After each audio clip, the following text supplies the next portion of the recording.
Let's simulate now example number 2, where we talked about the amazing story of Trisha Torrey and her SPTCL misdiagnosis, where she became her best advocate and scrutinizing her medical records. She was able to escape treatment she didn't need. Again, I reiterate, I'm not endorsed by any of the people I mentioned in this presentation. They're just my inspiration. Let's open a case.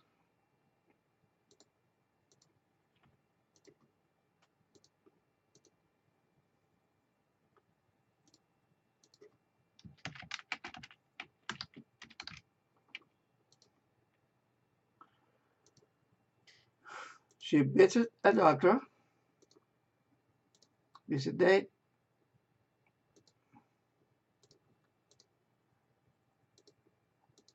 select Dr. John Doe, and then I'm feeling well.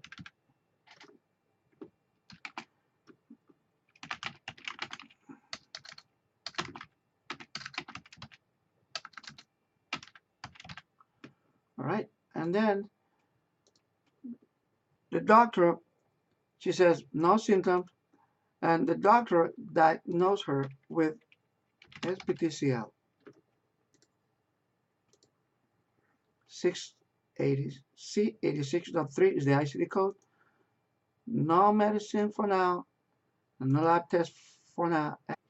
And she is scheduled for a procedure.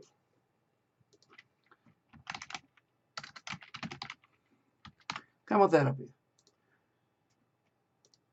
Notice the CPT code of the procedure, and the patient index will tell you the success rate of that procedure, if it is easy, if it is difficult. Let's save it and let's see her score.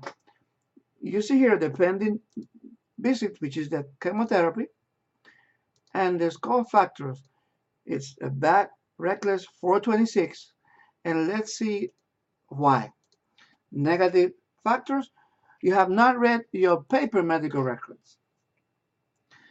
Number 2, subcutaneous panniculitis like T-cell lymphoma is missing the required lab, and I give you the real name of the lab and the consumer name, the clonality test, with the Loin universal code and the CPT code for the billing and the ICD code of the disease.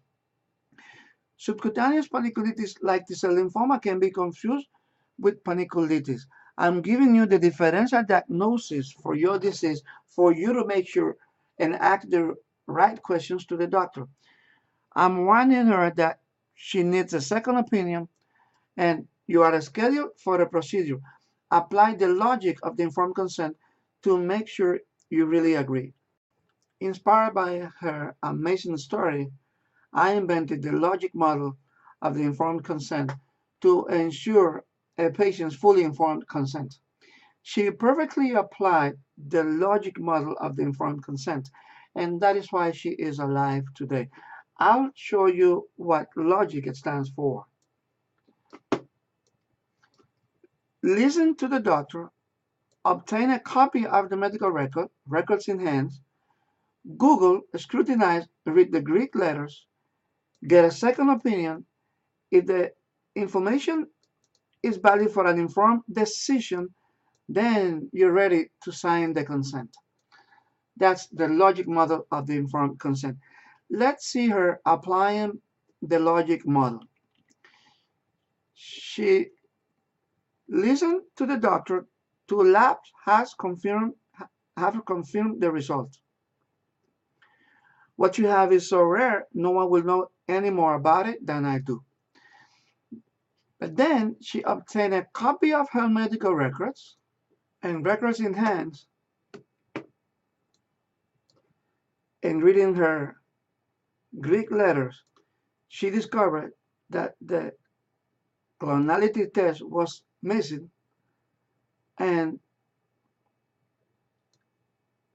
when she did the test, she discovered that her cells were not cloning, and she found a second opinion and escaped death. That's why it is important for you to follow the logic model of the informed consent. Let's see how it plays in a patient index.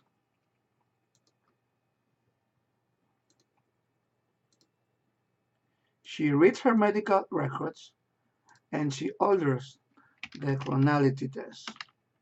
Notice how a patient index will show you the line code of the test, the real name, TCRG rearrangements in blood, and the alias, the clonality, and the CPT code, the billing code.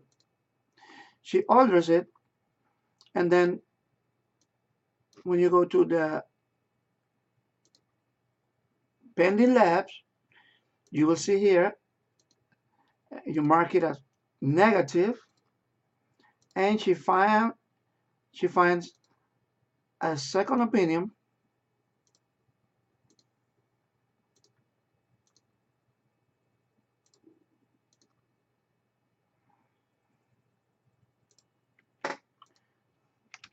no cancer.